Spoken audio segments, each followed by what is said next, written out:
Lettre aux jeunes d'Europe. Amis bien-aimés de la jeunesse d'Europe et du monde entier. Dès le plus jeune âge, il est important de prendre des décisions indépendantes, souvent contraires au mode, aux coutumes communes ou aux manipulations cachées des personnes malhonnêtes. La vie est un voyage à travers la jungle, ou le désert plein de dangers divers. Dans la jungle, un simple pas imprudent peut se terminer en catastrophe. De même, dans le désert, quiconque se sépare de la caravane et veut suivre son propre chemin mourra. Tout au long de votre vie, en particulier dans votre jeunesse, vous avez besoin d'un guide sage et expérimenté, c'est-à-dire un père, une mère, un enseignant, un éducateur et un ami plus âgé, une personne ayant de l'expérience et de la sagesse dans la vie. Je vous demande de supporter patiemment tout ce qui n'est pas résolu dans votre cœur et d'essayer d'aimer les questions de les-mêmes comme s'il s'agissait de pièces fermées ou de livres écrits dans une langue très étrangère. Ne cherchez pas des réponses qu'ils ne peuvent pas vous donner maintenant parce que vous ne pourriez pas les vivre. Et il s'agit de survivre à tout. Apprenez les questions maintenant. Peut-être qu'un jour, dans un futur lointain, vous découvrirez progressivement les chemins qui mènent à la réponse sans même vous en rendre compte. Dans le monde inanimé, il existe des informations intangibles. Il peut également y avoir des niveaux plus élevés de transfert d'informations. L'univers n'est pas purement matériel. La guerre en Ukraine continue, les combats ne s'arrêtent pas. Depuis 2024, le président Volodymyr Zelensky estime que 31 000 soldats ukrainiens ont été tués depuis le début de la guerre, tandis que d'autres estimations situent les chiffres entre 60 000 et 100 000 morts et environ 4 000 sont blessés. Les jeunes Russes soutiennent Poutine et ne pensent pas à la rébellion. Les Ukrainiens veulent des avions et un soutien financier. Et des enfants y meurent, pourtant le meilleur patriotisme prospère. Ce monde a besoin de prières. La vie de la prochaine génération, chers amis, née entre 2025 et 2039, sera marquée par des progrès technologiques imprévisibles et par le changement climatique. Que pensent les Français des Polonais? La grande majorité des Français, 97%, expriment sa sympathie pour les Polonais. Seulement 9% n'aiment pas nos compatriotes habitants de France. Les Français aimeraient voir les Polonais comme leurs voisins les plus proches. 96%. Leurs collègues et les amis les plus proches, 94% chacun. Et comme membres de leur famille, 89%. Mes chers amis, je salue chaleureusement ici les communautés paroissiales, les groupes paroissiaux Caritas, Petits Chevaliers de Jésus Miséricordieux, Neocatéchumènes, les Renouveaux dans le Saint-Esprit, Gardiens de Notre-Dame de Miséricorde, Rosaire Vivant, Association Fête des Mères, École des chansons, Galilée Mouvement, Chorale paroissiale, Service liturgique de l'hôtel, Action catholique, Africa enseigne le respect des autres et de la nature. Cela montre aux enfants que l'optimisme et la confiance en eux-mêmes, mais aussi en les autres, peuvent littéralement faire des miracles.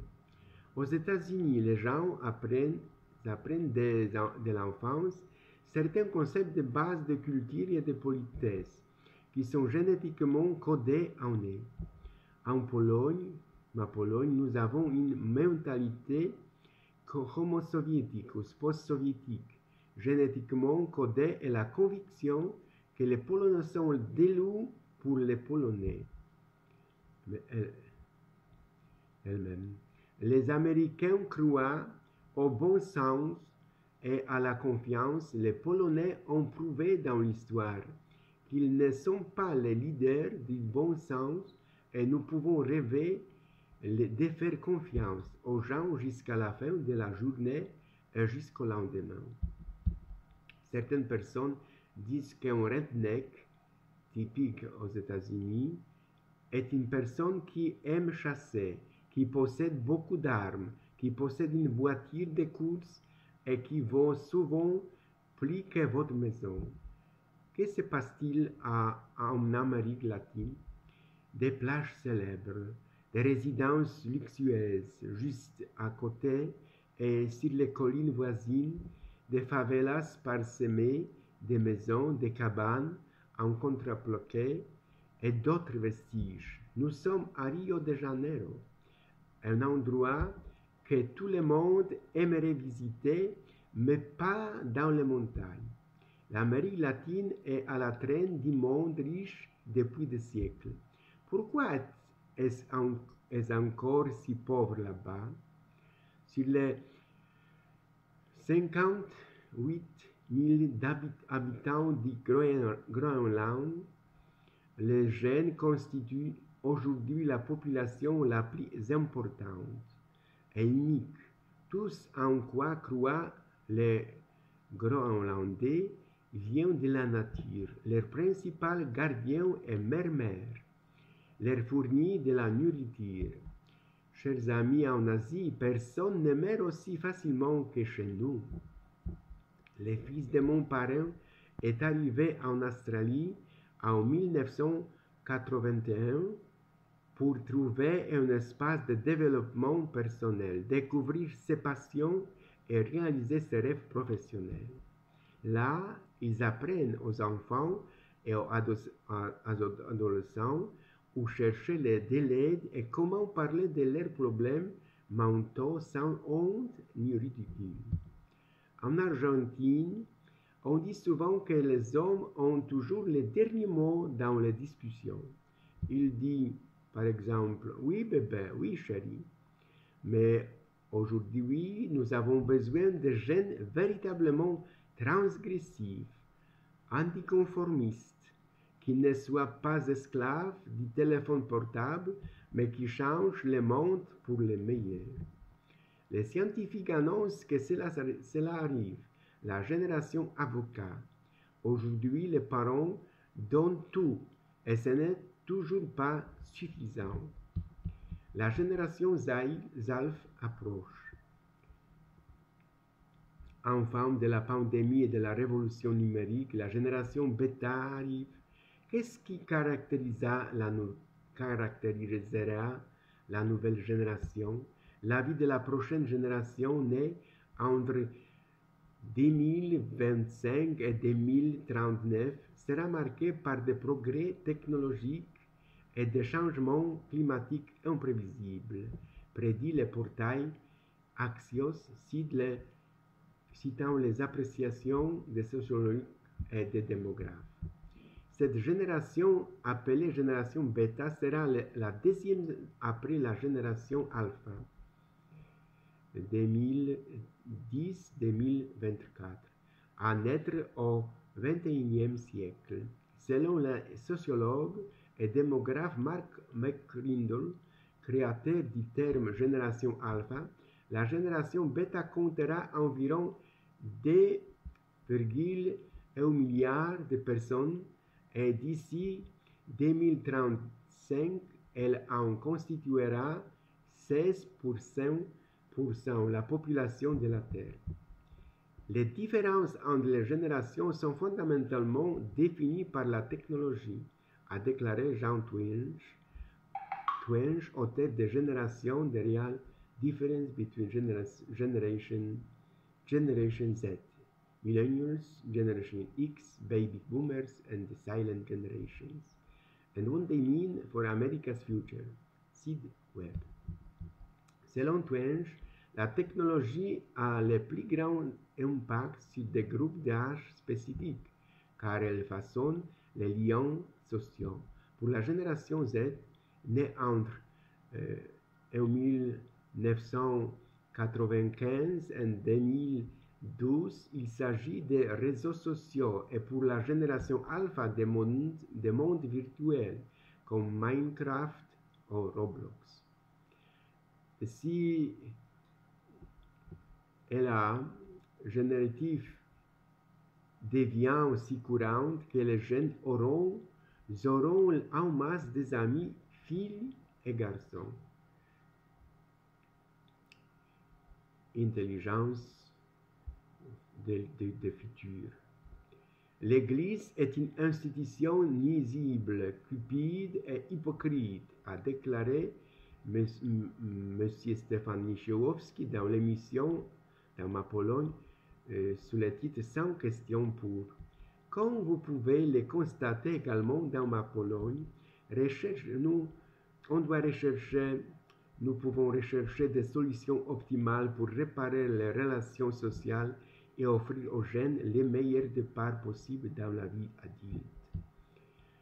Pour l'Union européenne et l'Amérique latine et les Caraïbes, la diplomatie parlementaire constitue un forum important de dialogue, d'échange d'idées et de bonnes pratiques. Je ne pense pas que nous comprenions le mot intimité dans le monde d'aujourd'hui, et c'est ce que j'allais vous dire ici.